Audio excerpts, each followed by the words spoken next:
इस वीडियो में हम आपको नंद वंश की जानकारी देने जा रहे हैं। देखिए, नंद वंश के पहले शिशुनाग वंश था।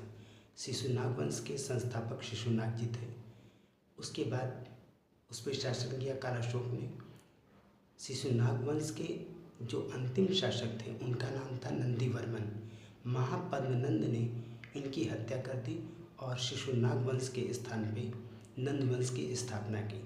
तो जो नंद वंश था इसके विषय में हम आपको डिटेल में जानकारी देने जा रहे हैं। देखिए, जो नंद वंश था इनका शासनकाल कब से कब तक था ये हम आपको सबसे पहले बता दें। नंद वंश का शासनकाल था 344 ईसा वर्ष पूर्व से लेकर के 323 ईसा वर्ष पूर्व तक। इस वंश का सर्वाधिक महाशक्तिशाली संस्थापक महापद्मनंद को माना जाता है, जो कि जाति के शूद्र थे और इन्होंने राजपूतों का विनाश करके सर्व छत्रांक मीन्स क्षत्रियों को नाश करने वाले की उपाधि धारण की थी। इस वंश के पतन के बाद मगध पर मौर्य वंश का शासन स्थापित हुआ। मीन्स जब नंद वंश की समाप्ति हुई तब जो है इस पे मौर्य वंश का शासन स्थापित हुआ। मौर्य वंश के पहले विदेशी आक्रमण भी हुआ है और ये हम आपको नेक्स्ट वीडियो में बताएंगे। तो हम इसके विषय में हम आगे आपको बताने जा रहे हैं। इस वंश की जाति नाई थे। नाई मीन्स नापित थे। राजा नंद के प्रधानमंत्री का नाम राक्षस था। राक्षस का जो असली नाम था ये था विष्णुगुप्त। इस वंश के प्रथम शासक महापद्म नंद जी थे और इनके विषय में हम आपको और डिटेल बता रहे हैं।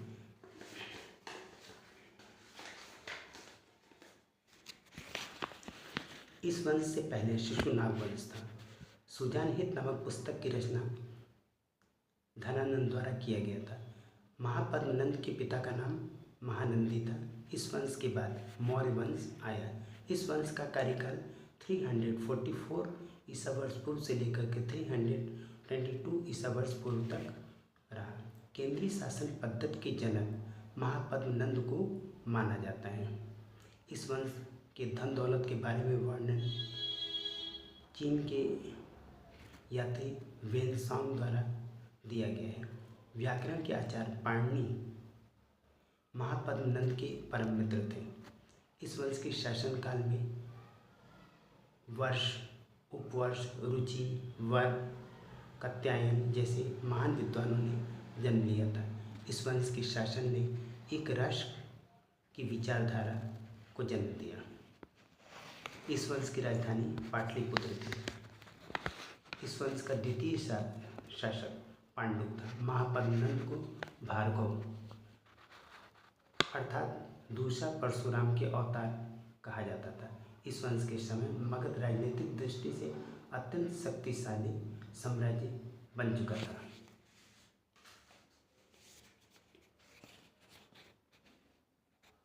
इन्होंने कलिंग जीतकर एक राट तथा एक छत्र की उपाधि हासिल की थी।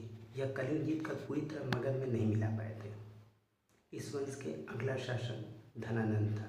यह बहुत ही क्रूर शासक था। इन्होंने कलिंग में नहर निर्माण का कार्य किया था और इस वंश का सबसे लालची एवं धन संग्राही शासक में धनानंद को गिना जाता था। जब सिकंदर ने भारत पर आक्रमण किया तो उन्होंने धनानंद की पूरी सैन्य क्षमता को देख करके अपनी सेना को वापस ले जाने का विचार बनाया और वो वापस चले गए। लेकिन धनानंद की जो